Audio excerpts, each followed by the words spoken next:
सरकारी गाड़ी रे चलीथिला गंजेई चालान।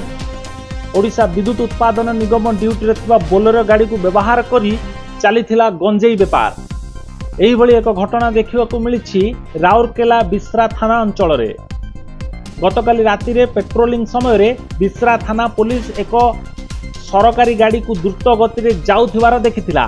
संदेह हेबारु गाड़ीटी को अटकैथिला पुलिस, किंतु गाड़ी न रखी फेरार मारिबा को चेष्टा करिथिले अभियुक्त। तेबे गोड़ेई गोड़ेई धरिथिला पुलिस। गाड़ी चेकिंग करिबारु विपुल परिमाणर गंजेई जबत करिबा सह 2 जन को अटक रखिथिला बिस्रा पुलिस।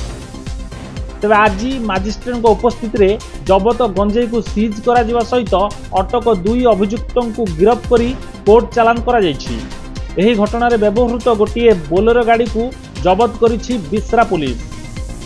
विशेष सूत्रରୁ मिलिଥିବା सूचना अनुसार एही चोरा गंजेई रैकेट पछरे जणे अग्निशम विभाग कर्मचारी हाथ रही।